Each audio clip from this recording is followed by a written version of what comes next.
Hunting the Shadows.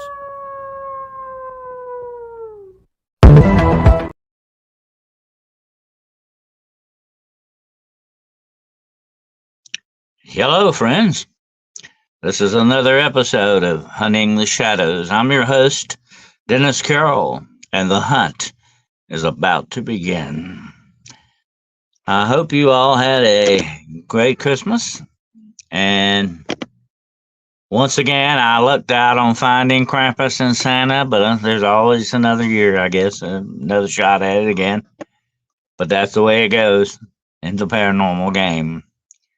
I want to welcome everyone in tonight. We've got a full house. We've got Mike Jones and Aussie Sue, my good friend Shiro, of course. Midwest, Mike Jones, yes, and we've got Roger Carroll, yes. Also, we've got Roger Blair in the house. We've got the two Rogers in here tonight. And Danny Staten, I guess I would pronounce that wrong, I guess. My good brother Juno is here, and we're about to begin an interesting show tonight. The gigantic question of giants. One of my favorite subjects, giants. As a small boy, I was entranced by the fairy tale, the story of Jack and the Beanstalk. Also, it's called Jack and the Giant Killer. And actually, Jack never laid hands on the giant. He just cut the beanstalk down and let the giant take his tumble to earth, and that's it. But he was a killer, I guess, so he was called Jack the Giant Killer. And I'll tell you a little funny story about that. After Jack killed the giant, he felt pretty proud of himself. So he was out walking, and he had a walking stick with him. And he saw a bunch of moths flying around a puddle there, moths. And he took the stick and hit them and killed 7 of them with one blow. And he was so proud of himself. He had a belt made, he put that on a killed 7 with one blow. And so when he went to present himself to the king asked, "What's your profession, son?" He said, "Well, I'm a giant killer." Yeah, he'd already killed one giant, so he was pretty proud of it. And the king looked at his belt and said, "Well, you must be the best. I hire you," because they said he killed 7 with one blow. Okay, but that's part of the fairy tale. That's the interesting thing about that. Hello, Philip, my good friend. Glad to have you here. And so Jack the Giant Killer was quite a character, definitely. But that was always, fee fi fo fum. I smell the blood of an Englishman. Be he alive or be he dead, I'll grind his bones to make my bread.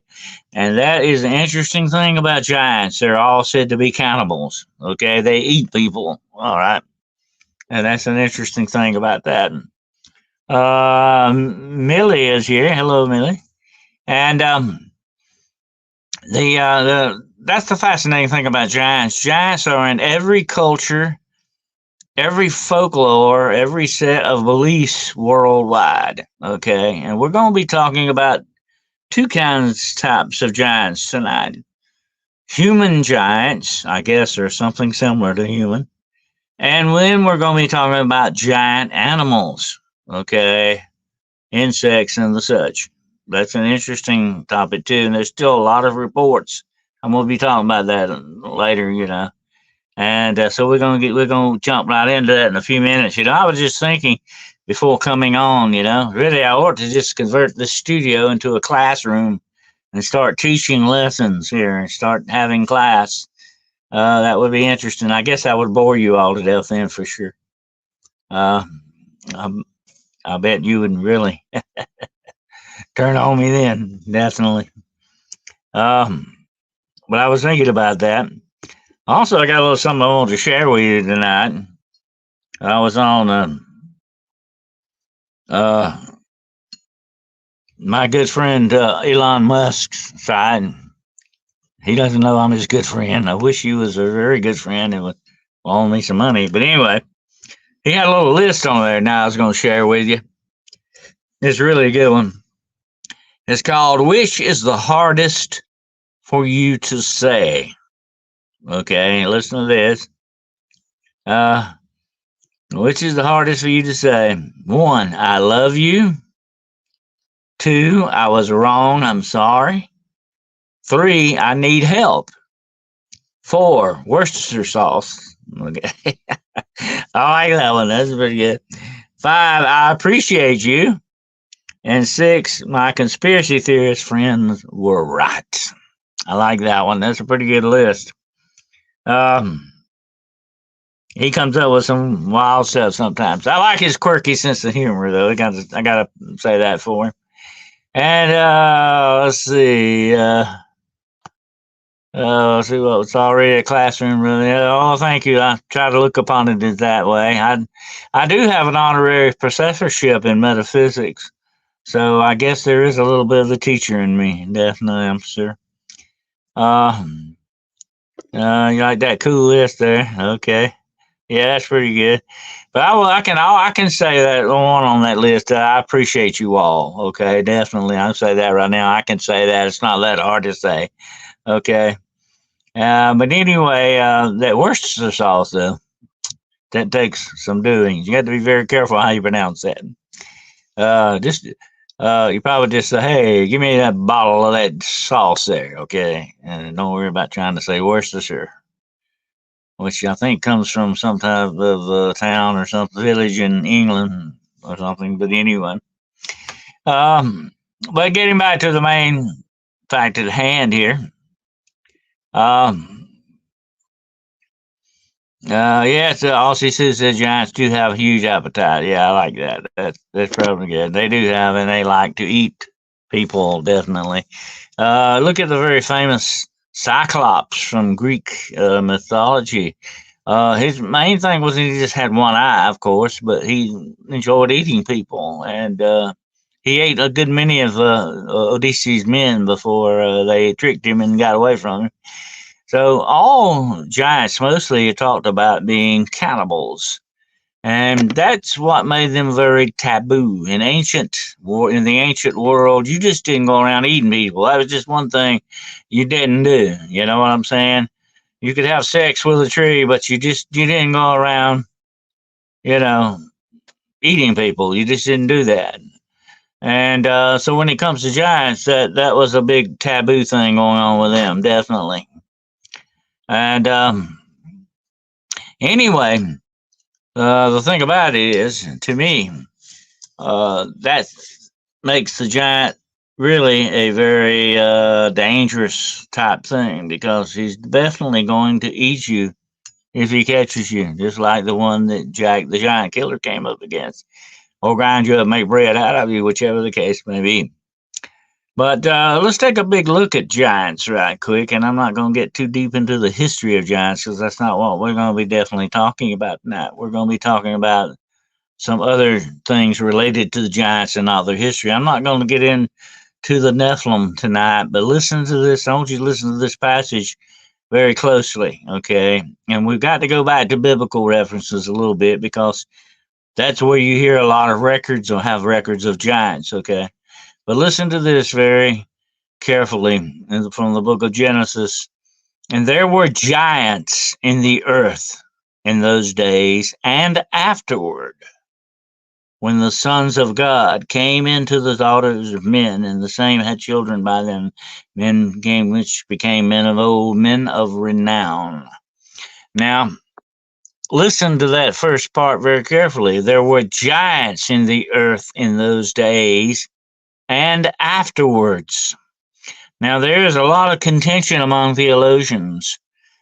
Is that talking about giant people? Could it possibly be referring to dinosaurs? Or both? That's a possibility too. Makes you wonder. But we do know they're very familiar with something that was giants. And we also know this from biblical record. There are several records of giants mentioned in the Bible. Okay. Now let me pull up a little chart for you right quick that will illustrate some of this for you. Okay. Let me get it up here. Put this chart up. Look at that. Okay. Now look at this. Look at the man all the way on the end. That's 6 foot guy there. Okay. All right. I'm about 6'4". That guy's 6. Okay. Look standing next to him. That's supposedly a giant found in Turkey, or Turkine, as they want to call it now, something like that. But anyway, 15 foot. Look at that. Okay. That's about your average size of a telephone pole, almost. I think a telephone pole is a little bit more than that. But actually, you could, if you were that tall, jump up and grab the top of a telephone pole. Okay. 15 foot. Next to him is Maximus Thrax. Now, he was a Caesar of Rome. Okay. He is definitely down as 8 foot 6 inches. He was a ruler. He was a Caesar of Rome. Maximus Thrax, 8'6". Next to him, Goliath. Look at that, Goliath, 10'6". Okay, that's from Samuel 17:4. That was around 1010 BC. Next to him is Og, also mentioned in the Bible. He's the king of Bashan. Og was 12 foot tall. He was taller than Goliath. Now, by the way, Goliath is said to have had several brothers, some of them taller than him. Okay. All right, next to that, look at the 19 foot 6 inches, 1577 AD. This was they found the skeleton under an overturned oak tree, I think it says. Okay, take a look at that. That is getting big, okay? I don't care which way you look at it. 19.6 inches, 19 feet. Next to him, 23 feet. 23 feet, 1456 AD, France, beside a river in Variance. Look at that. My gosh. And even closer to that, look at that. 25 foot and 6 inches in 1613 AD, France, near the castle of Chaumont. Nearly a complete skeleton was found, supposedly, measuring 25 feet and 6 inches. My gosh, that's a skyscraper. But look next to that, 36 feet. 650 BC to 640 AD, the Carthaginians uncovered two this size. After an earthquake in Cimarron, Bifus uncovered one more. Think about that, 36 feet. My gosh, how can you walk like that? Here's one thing they say about one of that incredible size, okay?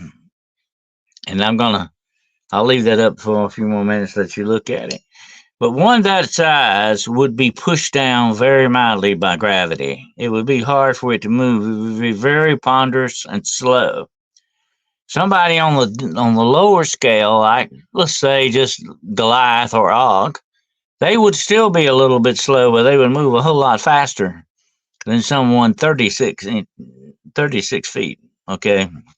You got to take into account gravity. I made a joke the other day. The older you get, by the way, the stronger gravity gets. Okay, it seems that way, and it does. In fact, look, as you get older, you lose a certain amount of your body's strength, and gravity takes advantage of that. Okay, you got to remember, gravity is with us whether we like it or not. Okay,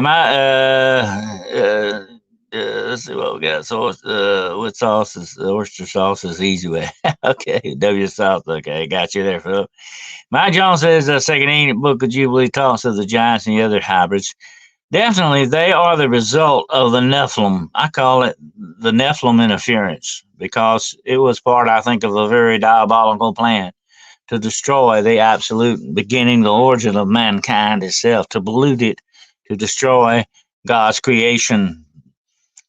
And it's still ongoing, by the way.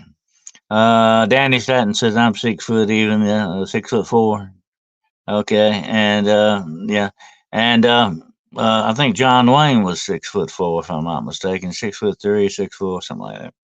I remember what's his name, Clint Walker. You remember the one that plays Cheyenne? Clint Walker. I don't know if you're familiar with him. He was 6'6", a big guy. My grandfather, Samson Carroll, was almost 7 foot tall. He was a big, tall guy. Yeah. Yeah. So you got to look at this giganticism, okay, and wonder where is this origin? How did this get in? Mankind in with mankind, and a lot of these giants supposedly have 6 fingers, double rows of teeth, and 6 toes. Okay, that's supposedly part of that. But the Nephilim thing is a freaky thing to think about, definitely. Because that's why some folks shrink the older they get. Gravity is pulling more. Well, Freaky Geek, that's very true. I believe that has a little bit to do with it, definitely. Hi, Scott. Uh, so, anyone that's smaller will move a little bit, I think, more better under gravity that way. You know what I'm saying? So I did take like Aussie. Sue says she's 5'2". She's a lot smaller. You're almost petite there, Aussie. So you would move. I think you could move faster and better than someone a whole lot bigger than you, definitely, because they're moving more weight, and that's the gravitational pull on you there. You've been watching Cheyenne. That's a good one, yeah. My brother Steve was 7'1". Yeah. Well, see, and that's a genetic thing that runs in families. Okay. I think it's got a lot to do with it, but I think some of this stuff goes back to the Nephilim influence. Anytime you look at something that goes beyond the natural and over into the unnatural, you've got to start looking for that Nephilim influence thing going on there, okay? 3 times the giants, the Nephilim 30 foot, 20, and the 10th foot, right? Yeah, that's true, supposedly. But I said the bigger you get, the slower you're going to get, definitely, and you'll be more vulnerable to that, which is maybe why there's none of those big ones around there. Now, here's another interesting thing about, a lot of people say none of these giants probably survived the flood. Not necessarily. They did it through the DNA, okay? That's the way that goes. Like I said, it's all in that DNA thing going on. Anyone taller than 5'8" is considered a giant in Asia. Midwest says, oh yeah, probably. Definitely it would be there. Mike Jones says, Carol, do you think the Bible intended to remove info on the hybrids? That's a possibility, Mike. I think you can see some clues to some of that. Some of that did not fit the criteria that they wanted. Some of those books that we talk about, like the book of Enoch, the book of Jubilees, the book of Tobit. Tobit is very interesting. I don't know if you've read very much of that. Some of this stuff, but you got to remember why it got thrown out. Some of it, okay, how they tried to justify that. Put it that way, because a lot of it goes into Jewish Hebrew folklore. And it does, unfortunately. And that kind of tainted that for them. And they said, no, that's not the records we want to put out, But there could have been some of that going on. Here's the thing about the Bible. You got to remember, the Bible is the Word of God. There is inside that Bible the Word of God, the living Word of God. The Word became flesh, and flesh dwelt among men. The Word of God is a living thing. It's in that book, okay? And it is in the gospel, the truth that it talks about and all that stuff. There's a lot of truth in that. But the Bible was the main part of the Bible they wanted to deal with was what is recognized as being inspired by the Holy Spirit for men to write, okay? That's what that comes down to. So you're getting deep into theology, okay, on that score. The giants of Moses' spy was after the flood. Well, I said the DNA. I think some of the bigger giants might have got wiped out by the flood, but the DNA is where they're hiding. The influence of the Nephilim is still with us, and it's in the DNA. We're going to be talking about that a little bit later, about the animal thing too. Okay. That's the thing we got to imagine. Every time somebody wrote the page information got skipped. Well, here's another thing, Freaky Geek. Okay, the Bible has been translated so many times into so many different languages. You need to go back to the actual Aramaic, Greek interpretation to get the most out of it, to really get the true picture of what you need. It's not the fault of the Bible, it's the fault of men translating it. Okay? You got to remember that. And men are what? Imperfect in that respect. Okay? You got to remember that. If I started ringing a bell, my aunt would not be happy. Uh,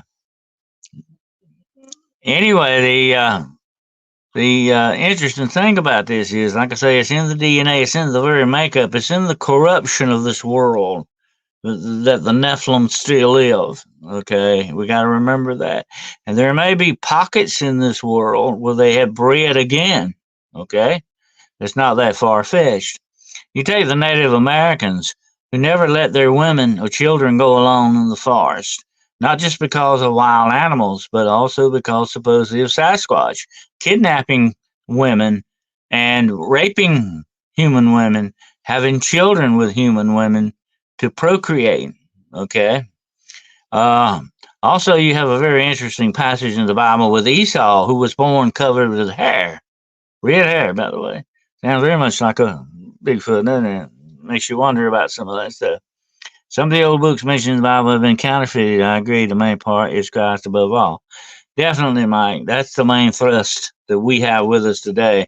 We have to take with a grain of salt, sometimes a box of salt, some of the other stuff that was left out. You got to be very careful because, like I said, and having studied a lot of Jewish and Hebrew folklore, I can tell you that's what a lot of those other books are based on.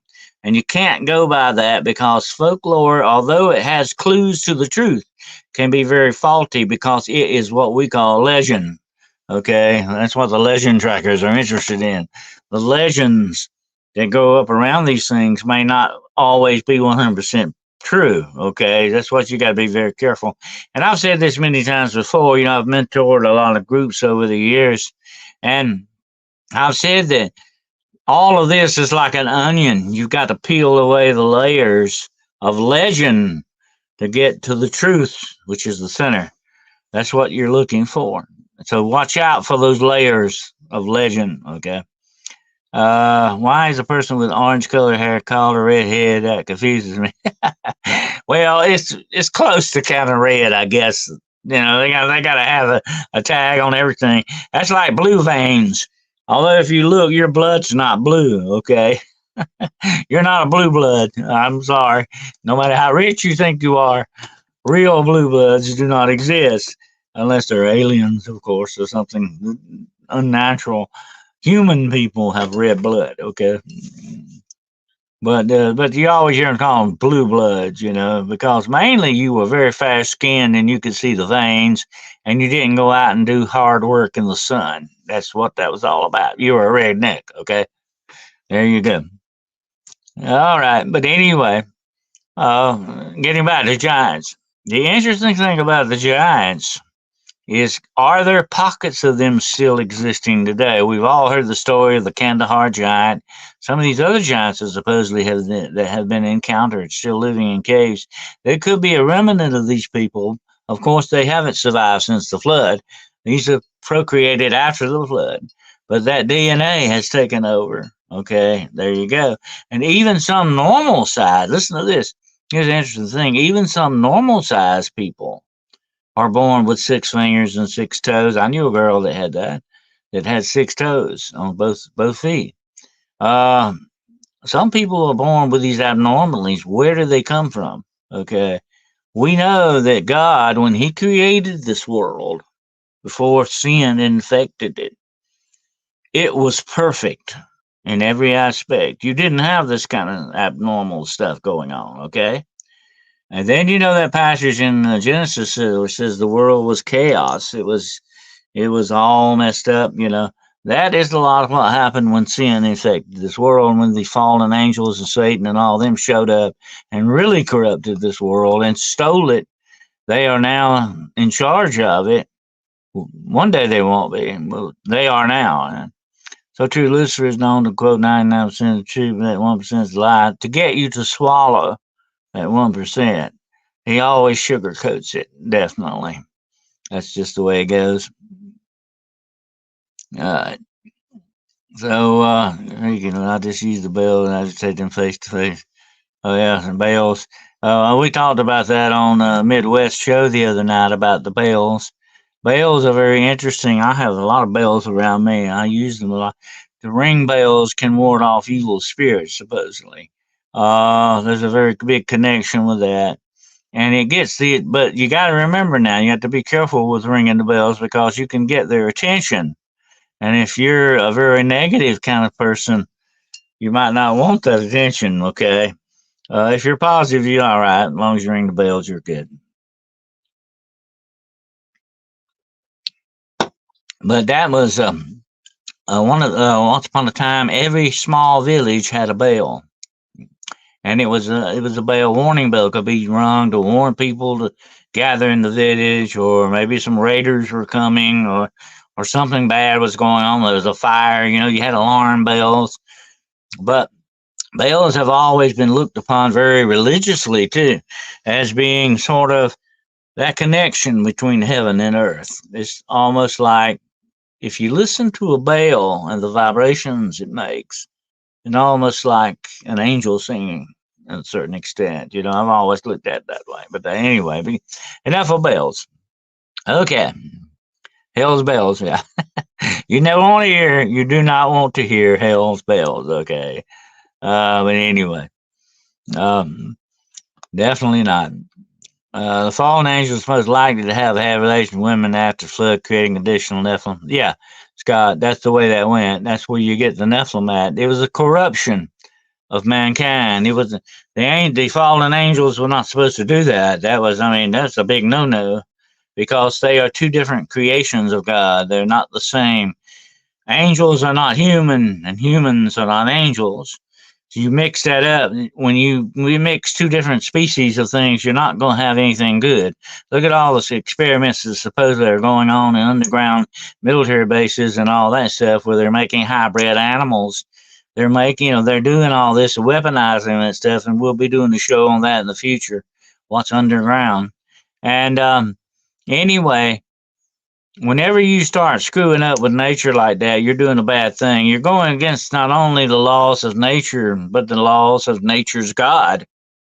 Don't forget that. And when you do, you really screw up big time. But the forces of darkness are good at that. That's one of the things, that's one of their weapons that they use against Almighty God, the Creator. Okay, you got to remember, okay? Don't ever forget. These forces are enemies of not only you, but enemies of God as well. They hate God just as much as they hate you. Maybe they hate you even a little bit more because you got what they'll never have. Okay? Salvation. Don't forget that. They hate you for that very much, but they hate you just as much as God. They are enemies of God too. Enemies of truth, light, God, and you. They hate you most of all. And I don't particularly care for them myself. Okay. This is most likely the explanation for the abomination before and after the flood. Definitely. Just like I said, this was a master plan all along to screw up the very creation of God. Look, God loved his creation. He still does. He loves his creation, and we are part of that creation. We are the main icing on the cake of that creation, okay? God loves us because we are his children. We are above even the animals and all that. But God loves everything. God is love. God loved his creation because his creation was part of him, okay?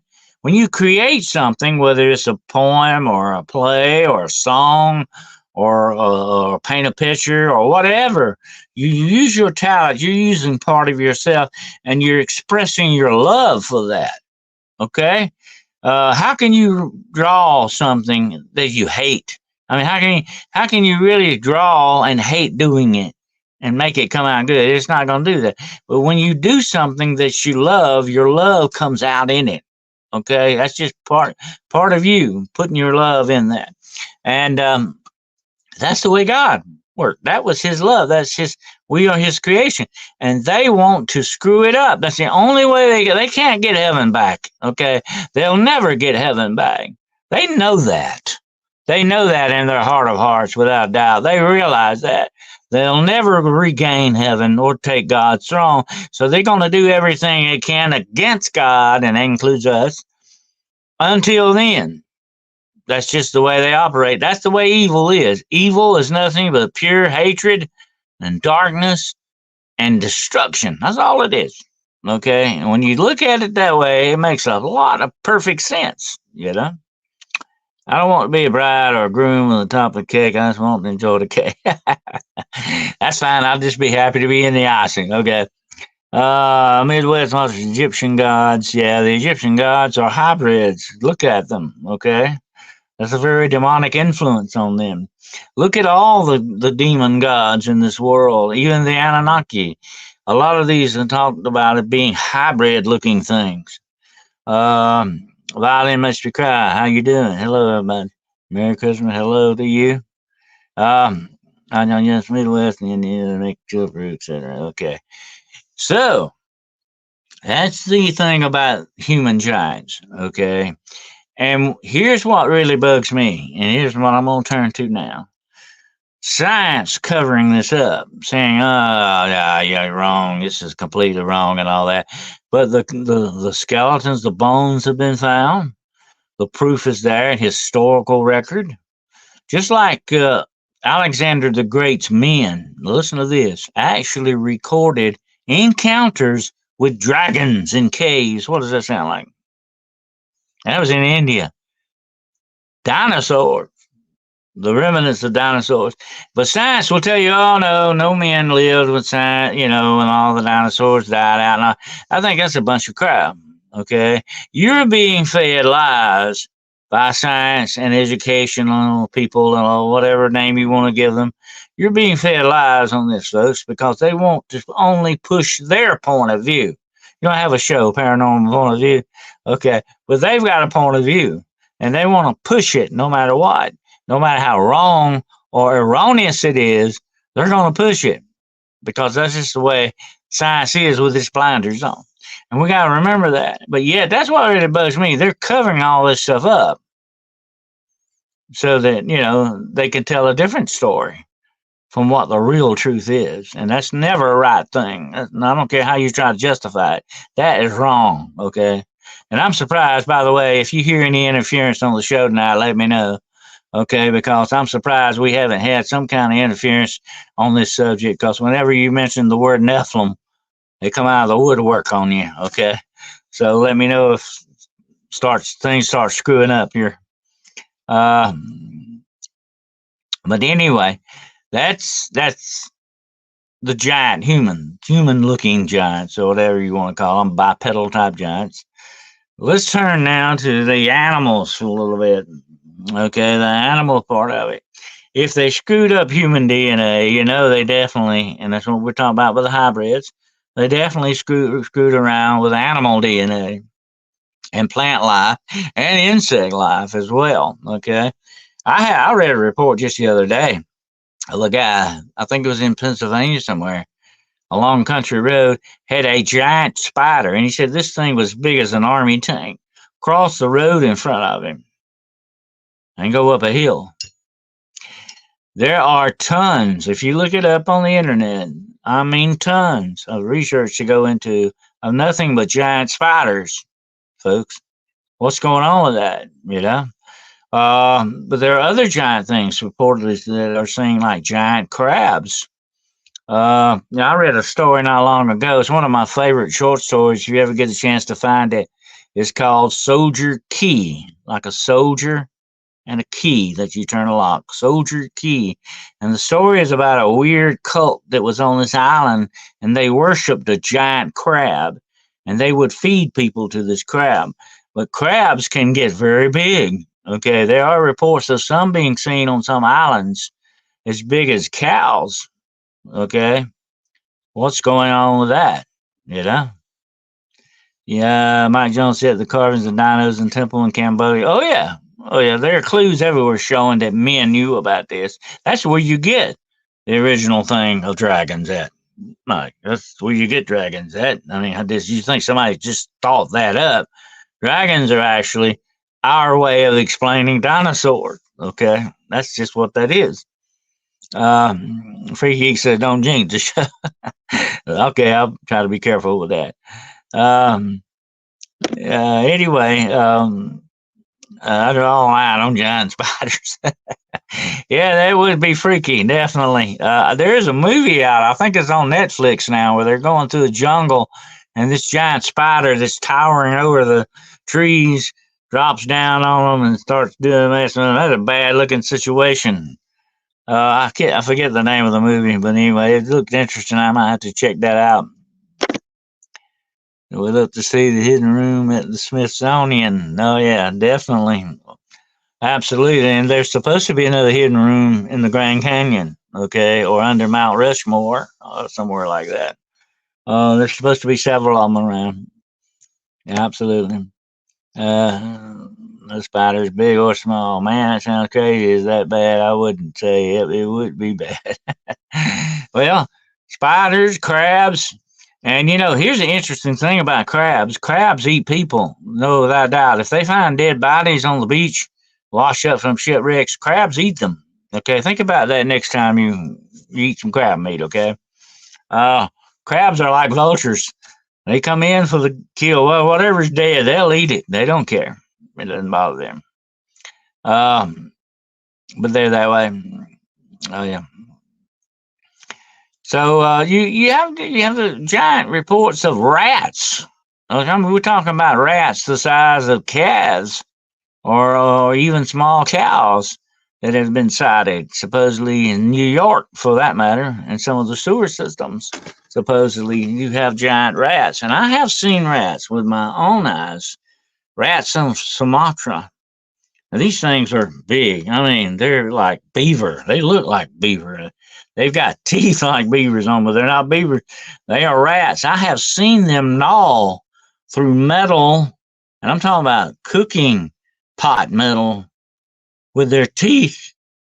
They would feed these things out of there. They would gnaw holes in this metal. Think about that. There are such rats in this world, and it's not that far fetched to make them that they would be a little bit bigger in some places. Think about that. That is a bad thing too. I mean, they're giant earwigs. Oh God, that would be bad. Violin maker, definitely.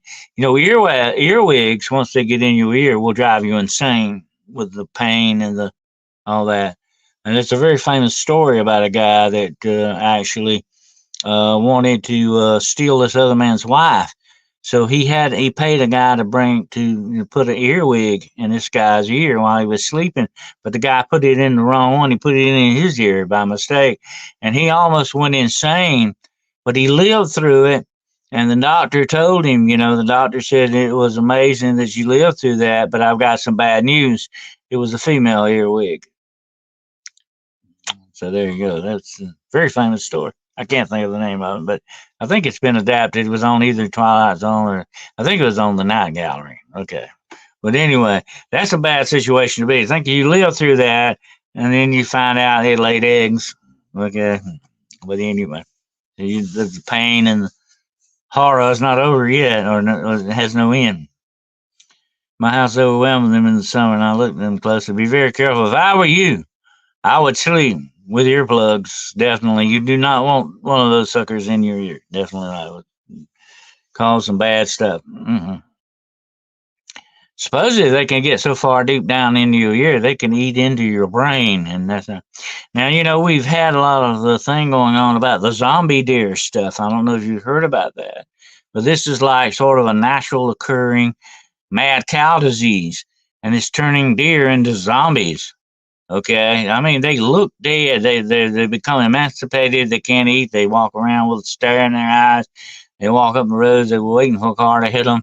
Whatever. They are actual zombie deer, although they haven't died and come back. That's the only thing about it. They're living zombies. But this is going on in the world right now, and it's spreading, and they don't want you to know that.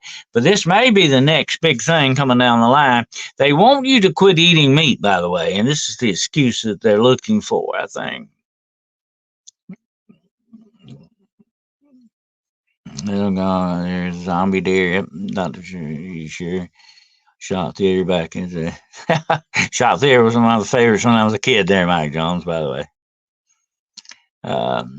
It's about the Tinglers. Oh yeah, the Tinglers. I've got one. I've got the Tingler around here somewhere. So that one another great Vincent Price movie. But it actually attached to your backbone, and that's what caused fear or something like that. That's a weird premise. Very strange movie, by the way. Oh yeah, yes. This is going on right now. I mean, this is far. This sounds like something from some bad horror movie, but this is the real thing here. And they say that there's a very good probability that this zombie deer disease (ZDD) can transfer to humans. Look out! It's coming. Oh yeah. But now you've got a lot of these reports of these gigantic animals, giant bats, and there are some bats, in the world that are very big, almost human-sized bats, and their wingspread and body-wise. There are a lot of them in India and places in the Orient. And I think in New Zealand or someplace like that. There are some very large bats. I've seen pictures of them. Very scary-looking things, definitely. They are fruit bats, though. They don't exist off of eating insects like the bats around us do now. They are fruit, and that's why they get so big. Some of them are called the flying foxes because they look like a fox with wings. Think about that. That's big. That's a big animal. So you've got this genetic thing going on with giantism in the world. And it's not, and then if you look at it, if you investigate it, this is not a natural thing in nature. There's something going on here that doesn't add up, and it can only come to one conclusion. It has to be something very much like some kind of weird influence on nature. And what would that be? What would fill the the bill? The bill on that would be the Nephilim. Okay, think about it. Uh, okay, Anna. Okay, go back and watch. You'll pick up on the rest of this. Freaky pun intended. And you beat the replay. Oh, there. Okay, let's see. But anyway, there are a lot of these stuff going on. I've even read many reports of giant snapping turtles. Think about that a minute. A snapping turtle could basically take your finger off. Maybe even one of them might take your hand. But think of one much bigger, what it would do to you. It would take an arm or a leg or a head off very easily. Snapping turtles are almost like dinosaur looking things, aren't they? Definitely. They were probably around in the days of the dinosaurs or something very similar to them. But when you go back to the age of dinosaurs, you had mosquitoes the size of eagles. You had mushrooms that grew 7 and 8 feet tall. There was that influence, that giganticism that was going on and still does, I think, in some aspects of the world because things got screwed up in a bad way. You don't mess around with nature, but that's what happened. There's a reason for it. Everything has a reason to it. You just have to find out what it is. And I think that is one of the basic reasons for it. And that energy positive is like capitals of teenage music. They love mangoes. Huh? Well, they have to eat a lot of mangoes. They're big enough. Agreed. And that is that energy positive or negative? Mostly, this energy is negative in that respect. Whenever it goes against the precepts, God set down the laws and precepts of nature, the stars, the galaxies, everything in its course. He has a course for it. He has a certain way for it. Whenever that becomes disrupted, weird and crazy stuff happens. Bad things happen. That's the negative part of this universe. In trying to overwhelm or influence or negate the positive, that's never good and it never comes out good, which way you look at it.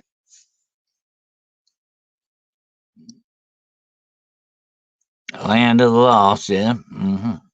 That's Land of the Lost. That's some weird. I think Land of the Lost was in another dimension somewhere. Definitely.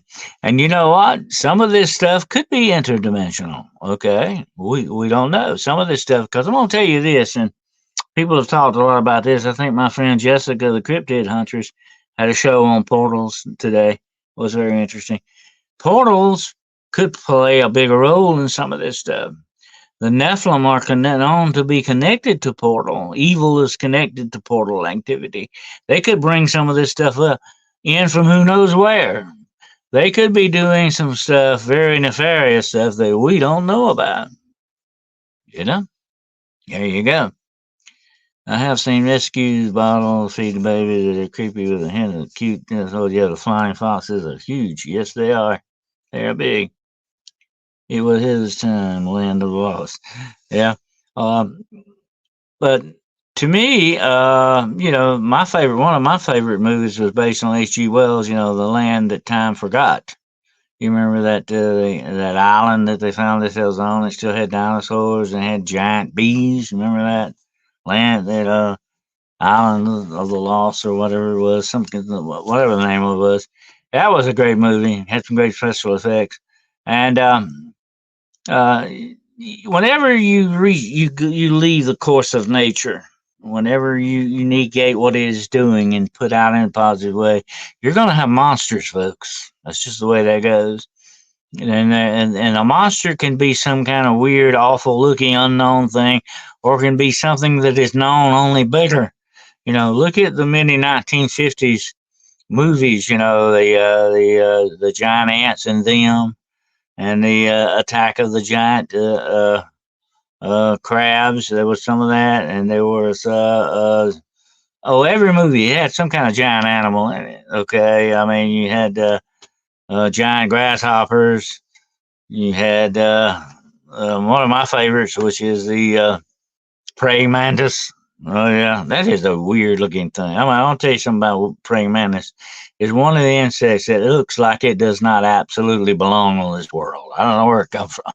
Somebody's nightmare. That thing is a bad looking thing. The way it looks, it's very alien looking. And I've had many cases where alien activity is supposedly connected to praying mantis. Some weird, freaky stuff going on with that. Okay. On angels or interdimensional? Yes, sir, they absolutely are. They can move through dimensions or portals or however they do it. Think about the vast distances, Mike, of the universe. Billions upon trillions of miles from point A to point B. That would be stupid to try to travel that way. Okay, when you could do it interdimensionally, step from one dimension to another and be there.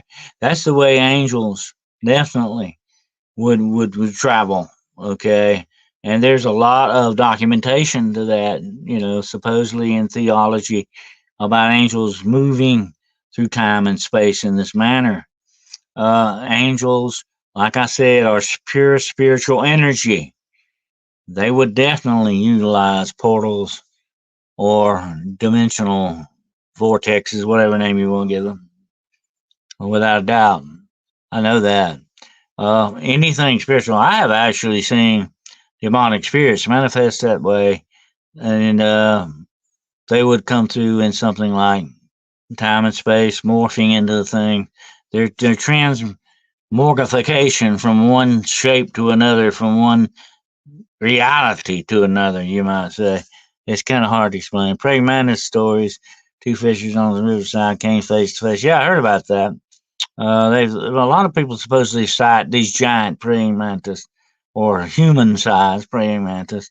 Actually, yep. Man, catch hummingbirds and mice are shocking. Oh yeah, they're like I say, they're not. They're not one of my favorite insects. Definitely, I would like bumblebees better. Okay, I've been stung by bumblebees, but I can put up with them over the praying mantis. Definitely. Dr. Carroll, the History Channel messed with a portal where all vaporized on film in North Africa. Oh yeah, the History Channel messed with a portal. Yeah.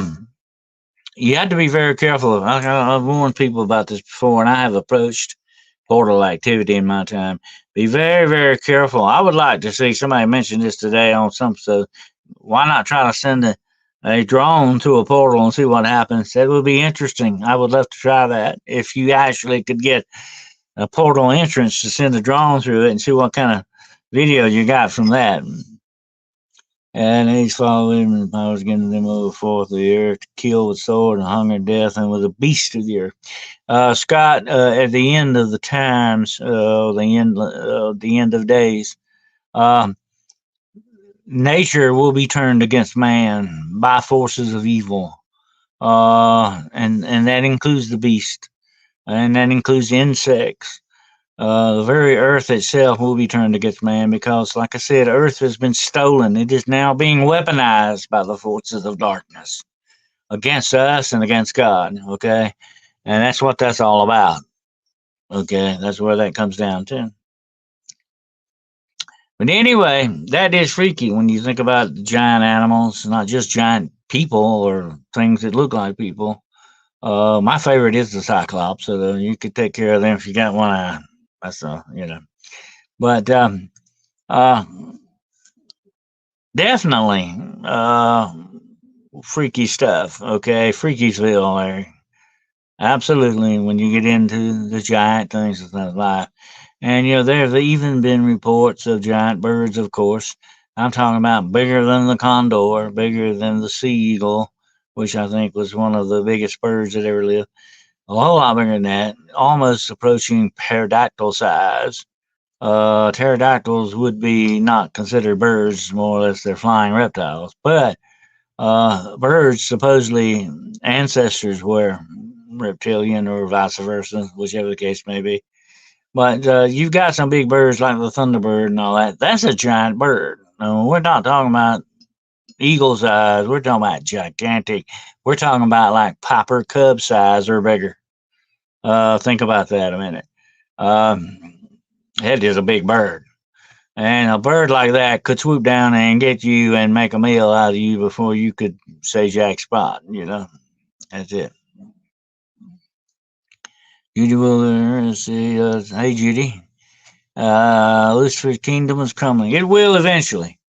His kingdom is doomed, and so are the Nephilim and all the rest of this thing that they've tried to do. Their plan has already been defeated. They just don't realize that, or they know it, perhaps some of them in their heart of hearts. Their whole plan was defeated 2,000 years ago, one night in the Olive Garden. When Jesus looked at Judas Iscariot and said, "This is your hour and the power of darkness. This is as far as you're going. That's it. You've lost." They know they've lost, but they're going to try to take down as many people with them as possible. Don't let them take you, okay? That's the main thing. Don't let them take none of us. We don't want to go with them. We don't want to share in their destiny. But they have screwed up the creation of God. Who knows how many other planets they may have messed with, for all we know. We just don't know how far this conspiracy goes, how deep it is. But I guarantee you one doubt, an eglomaniac like Lucifer would not stop with one single planet. Oh, no, no, no. Don't think he would. No. Not without a doubt. Isn't there first God sent flying service at Spitfire against Israel? I don't know. I don't think, there is, talk about the habitation of demons and devils. I don't know that, some devils and demons look like flying birds, gargoyles. Would possibly be something in similar to that, Mike. I'd have to look that up. I don't know. But that dragon, the old devil, that old serpent, the dragon, the devil, Lucifer, look at him, what he's called, a dragon. That's what he is. That's his symbol. His lightning bolt and the dragon. This is two symbols of Satan. The lightning bolt is his power.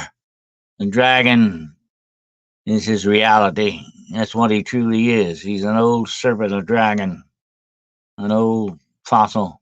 He's a mean old son of a gun now. But he's going to take down as many people with him, definitely, as possible.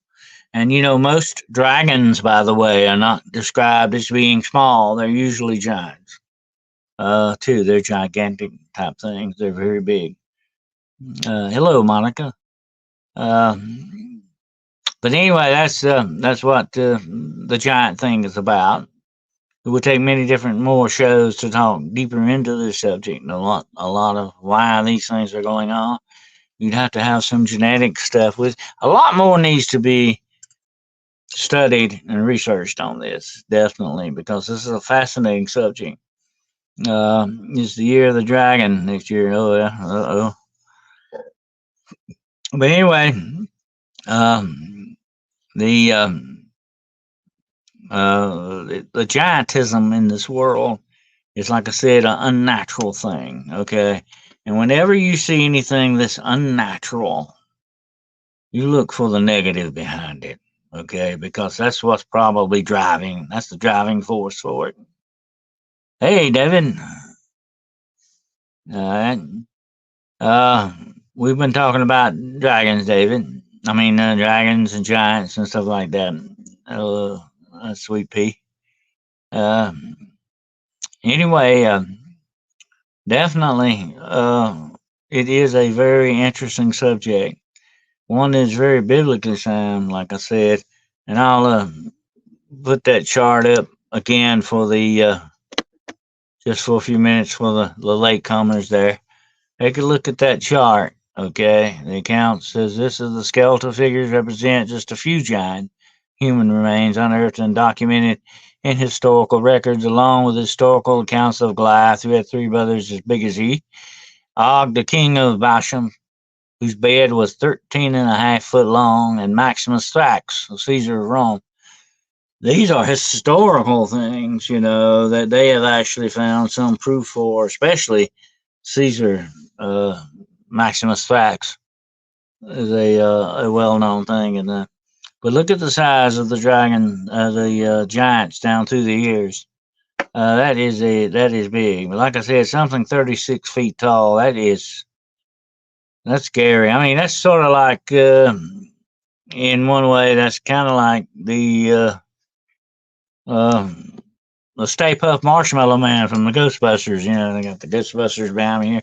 He was huge, okay? He was at least 36 feet tall. I guarantee you that. So they get you in your mind what you're thinking about there. That's how big that would be. Mike Jones, based on that chart, imagine the giant axes found in that 36 month. Oh, yeah, there have actually been, I think, several axes that have been found that were so large that no human being could pick them up and wield them.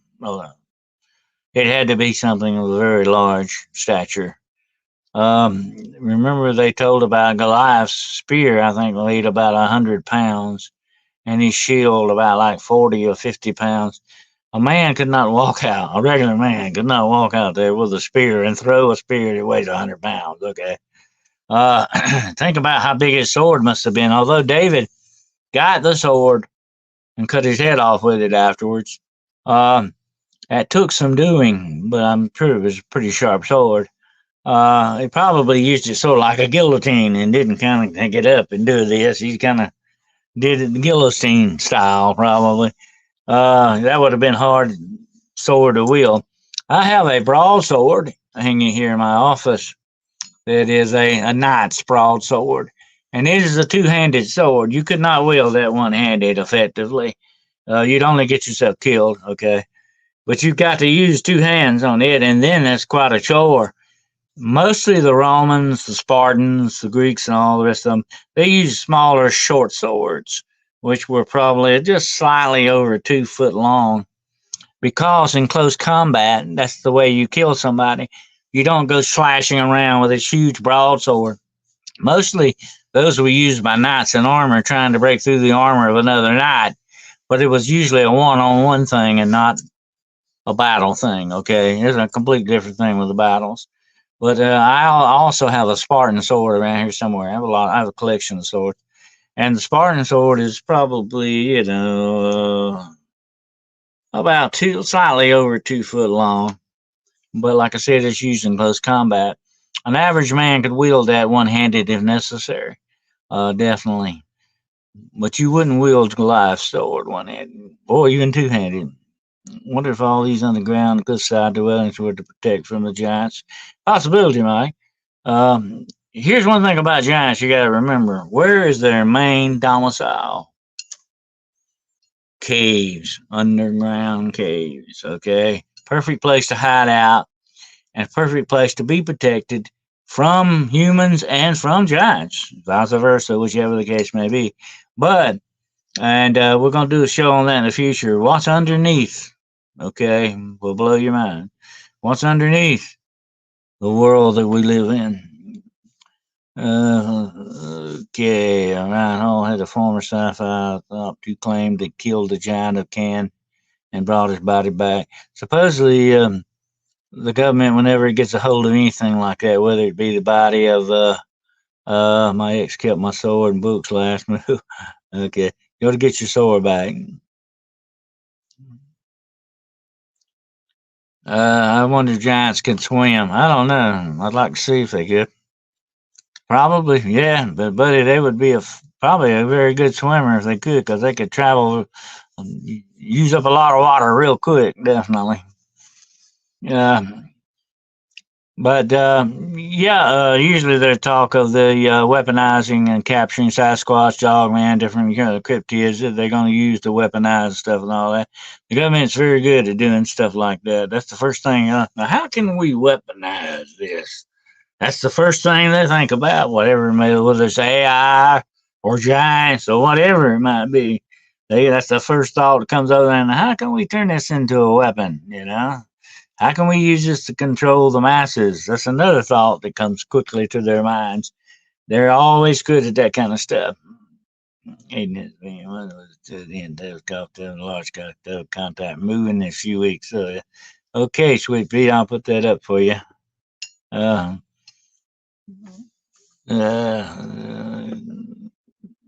Okay. You might want to check on. I don't know if you're on Sweet Pea. If you're on Facebook, your local Facebook will have a marketplace, and you can check on there. You might find it sometimes even for free or very cheap. You might want to check your marketplace on Facebook if you have Facebook. It's always a good resource if you want to look for something. But anyway, that's the giant thing tonight. Say the old clock on the wall is about to fall off the wall there. It's a little bit past the hour there, but it's a fascinating subject. I love giant. Giant thing is fascinating to me. It never gets old. I met a giant one time actually. He was slightly over 7 foot tall, and it was a big man. His hands were like, oh god, his hands were this huge hand. His hand would cover my whole face, and then some. This guy was very tall, but now one leg was slightly shorter than the other, so he had to wear a shoe fit for that. But this guy, he would stand up and lean up against a Volkswagen, and he would actually he went over the top of the Volkswagen. Think about that a minute. And I talked with him, and he had a very sad case of this giantism thing going on because it really messed his life up. Although he was unusual to look at, he was an extraordinary man. I know he did a lot of what was called back in the day freak shows, but he was a very nice man, very friendly man. He said that they had already told him he had only a few years left to live because his heart remained the same size. It didn't grow to equal his giantism. So his body was outliving his heart, is outdoing his heart. His heart couldn't pump. The bigger you get, the more blood the heart has to work in that respect. And that's what I think eventually got him. He was a real nice guy. I enjoyed speaking with him. But he made me feel, like I said, I'm 6'4". He made me feel very little. Standing next to him, he was a big guy. I think he was like 7'3" or 7'4", something like that. He was way up there. He was still growing too, but that was the problem. That's what was going to kill him. His growth would eventually kill him. That's right, Midwest watchers. Hit the thumbs up and ring that notification bell. Share, like, and subscribe, okay? Or either if you want to, you can like, share, and subscribe. Either way you want to do that. But as long as you subscribe, you share, and like, okay? Please do that. And like I said, spread the show around to your friends. Marty, one day you may tune in, and I might actually have a classroom in here for you. Okay, you never know. I might have a blackboard up, and we can really go to town then and do some stuff. But anyway, uh, so why do I click on Google to type something in new now and see zombie deer disease human number 3 on trending searches? Ah, that's going up. All right. Like I say, it's I think the next big government thing. Okay, they say it can transfer to humans. There goes your meat. They don't want you to have meat anyway. They want you to live on bugs, by the way. Okay, that's the way that goes. Thank you, Shiro. Shiro says a great show. Thank you, ma'am. And thank you, Midwest. Good to always have you here. Yeah, Hunting the Shadows 101. That sounds pretty good. That sounds good. I have actually taught a few semi classes like that at lectures, and it's always enjoyable. Definitely. I just said I don't want to bore anybody to death. My new sleeping app records every noise I make. Kind of embarrassing. Hey, what you don't want to hear is some noises you don't make. Noises somebody else that's not supposed to be there is making. That's what you don't want to hear. That's what you got to watch out for when you record stuff while you're asleep, okay? Who knows what's going on while you're asleep, and you might not want to know, okay? The girl and the gong that shows now. Thank you. Thank you. Hamburger meat's been recalled now. Here, Judy was it? Oh, yeah. I tell you, it's coming. Like I say, they want to get rid of the cows because they cause methane. But really, what they want to do, like I said before, they want to put you in a pigeonhole. They want to put you right exactly where they want you with their 15-minute cities, with the kind of food they want you to eat, the quality of air that you breathe, the water that you drink, the money that you make. They want control over everything. My mother used to say they would tax the air if they could. And that's very true. And they will probably eventually one day figure out how to do that. Okay. But that's the way that goes. Jesus warns of the time of Noah, release of a fallen angels, false Christ. Absolutely, Mike, and we're going into that now. And as Jesus said, they're gonna come to you one day and say, "I'm here, I'm there." Don't follow them, don't listen to them, okay? Because every eye will see him when he returns. There will be no doubt about who he is when he returns. But there are always false Christs. Even in the days when he was alive and walked this earth, there were false Christs doing false miracles against him, trying to lead people away from him. That was the work of the devil. Don't you understand? Evil, darkness always has a nefarious plan that it's working on. Okay? They are ingenious, and I didn't say genius, they are ingenious, nefarious forces, and they know how to work these plans. They are our enemies. They're working against us in 1,000 ways. Like if you really knew the whole story, like I said, and I know it's a little bit of it. If you know the real whole story, you would be like me. You would not sleep well at night ever again because of what's really going on here. Now, next show I'm going to be doing next nothing happens next week, next year on the next episode of Hunting the Shadows. I'm going to be doing mystery sounds. Okay, we're going to be talking about the hum. The weird noises coming from under the ground and the air, the trumpets that are being heard. What's going on with that? We're going to be talking mystery sounds next week, okay? You don't want to miss that. Next episode of Hunting the Shadows, the sound of mystery, okay? And so we're going to be doing that. And I really appreciate you all being here tonight, spending a few times missed. Oh, I'm sorry, Ann, you missed most of the show. I'll be part of the replay club. Okay, that's good. You can always replay it and listen to it. That's a good thing on your own time. Definitely. The fact they tell us that they're going to do to us in broad daylight scares. Just hey, think about what they're not saying. That's the scary part. What they're not saying. Okay, that's what we got to watch out for. Thank you, Mike Jones. Always good to have you here, my friend, and all the rest of you, Judy, Millie, Philip. Violin makes me cry. I love that name. Violin makes me cry. and Shiro and Midwest and David Lester and all the rest of his names. I can't recall right offhand, but I'm glad you all showed up. It's been an interesting hour or so. It's been that gigantic question of giants. And next week, the sound of mystery. Okay. So don't forget that. And don't forget to tune in Friday night at 8 o'clock. That's Eastern Standard Time for Paranormal Point of View. We're going to have some interesting things to do on that. Okay. So check it out. Friday night, 8 o'clock p.m. Eastern Standard Time.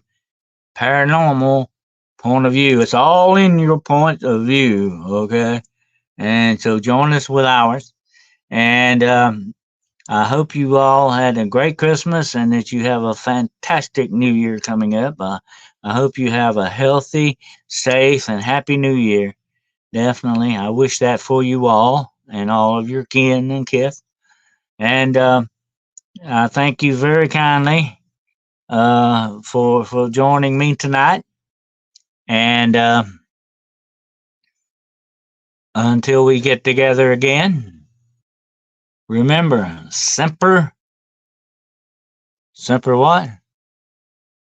Veritas, okay? Semper Veritas, or Veritas, whichever way you want to put it. That means hold the truth and embrace the mystery, okay?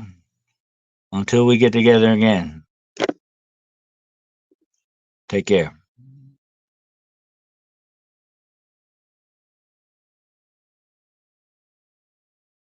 Hunting the Shadows.